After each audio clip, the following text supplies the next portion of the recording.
The engine noise was a low, steady thunder, the kind that settled into the bones and stayed there. The bikers had pulled off the road at the edge of town, boots on cracked asphalt, coffee cooling in dented thermoses. They looked like trouble to anyone passing by. Leather jackets faded by sun and rain, beards threaded with gray, eyes sharp from too many miles and too many nights that didn't end right. They were laughing about nothing in particular when the little girl came running. She was barefoot, hair tangled, dress torn at the hem. Tears streaked her cheeks, and her chest hitched as she tried to breathe through the panic. She stopped right in front of them, hands balled into fists, eyes huge, as if the world had suddenly grown too dangerous to understand. "They're beating my mama!" she cried, the words tumbling out like stones. "Please, please help her." The laughter died instantly. Coffee was set down. Helmets were dropped where they stood. One of the bikers, a big man with a scar down his cheek, crouched so he was eye level with the girl. His voice softened in a way that surprised even him. "Slow down, sweetheart. Tell us where." She pointed with a shaking finger toward the cluster of rundown apartments behind the gas station. "There," she said. "They won't stop." She told me to run. No one voted. No one asked questions.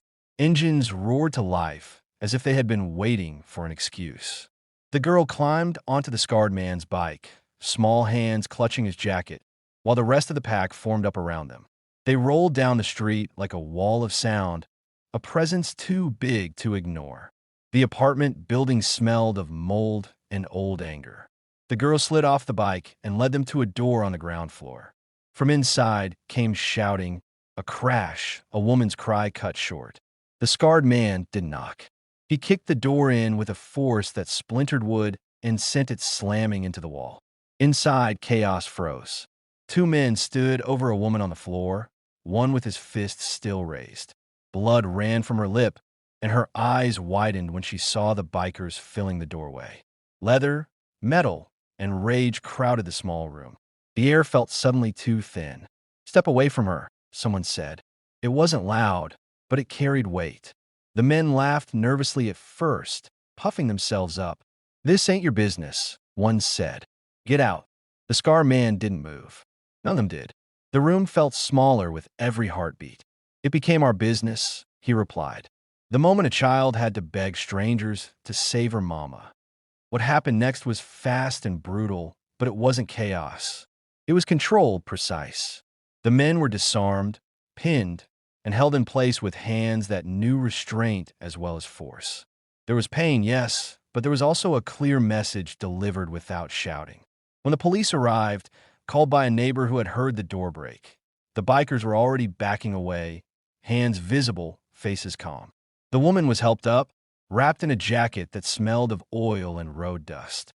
She trembled, not just from fear, but from the shock of sudden safety. Her daughter clung to her leg, sobbing now in relief. One of the bikers knelt again, offering the girl a small patch from his jacket, a stitched emblem worn thin by time. "You were brave," he told her. "Braver than most grown folks." As they left, the police watched them go, uncertain, conflicted.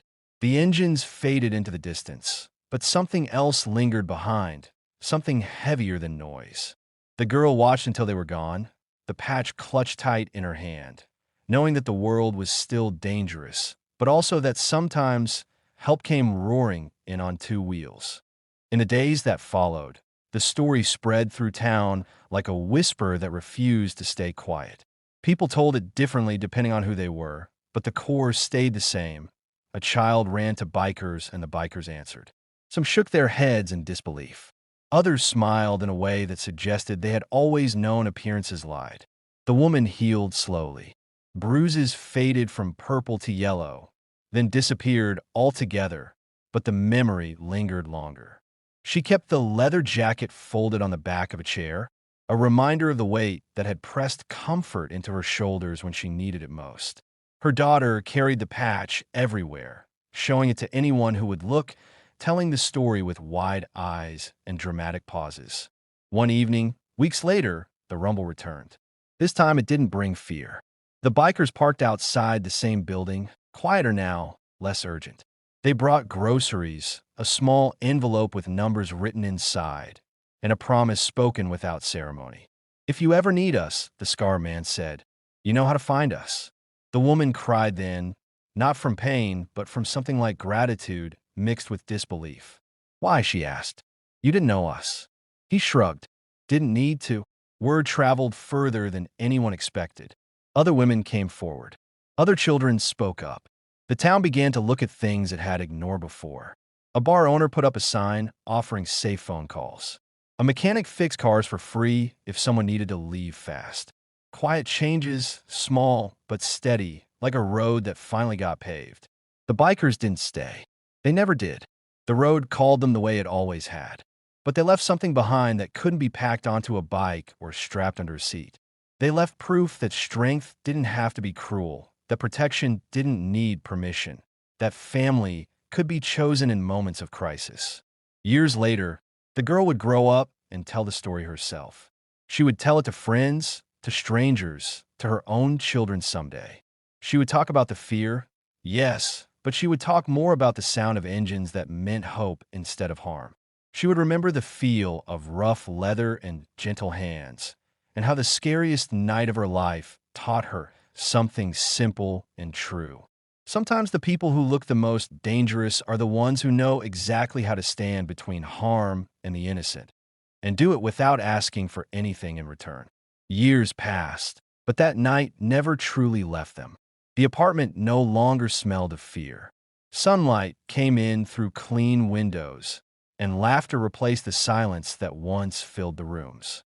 The woman found work, steady and honest, and learned what it meant to sleep without listening for footsteps or raised voices. Strength returned to her slowly, not just to her body, but to her spirit. She learned that surviving was one thing, but living was another.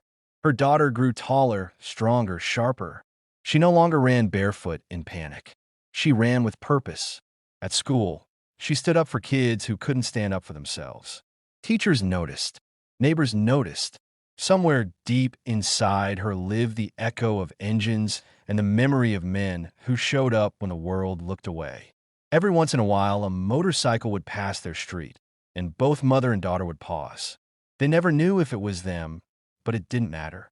The sound alone reminded them that help existed, that strangers could become guardians in the blink of an eye. The bikers never asked for thanks. They never came back for praise or recognition. They rode on, carrying other stories, other burdens, other moments where right and wrong drew a clear line. To the world, they remained rough-looking men on loud machines. But to one family, they were something else entirely. They were the reason a child believed in courage. They were the reason a woman believed in tomorrow. And maybe that was the real miracle. Not the broken door, not the fear they stopped, but the chain reaction they started. One brave little girl. One desperate run. One choice to listen instead of turn away. Some stories don't end with applause or headlines. Some end quietly, in safe homes, healed hearts, and children who grow up knowing that even in the darkest moments, someone might hear your cry and answer. And somewhere out on the open road, engines still roar, carrying men who understand one simple truth. Real strength doesn't come from fear. It comes from standing up when someone else can't.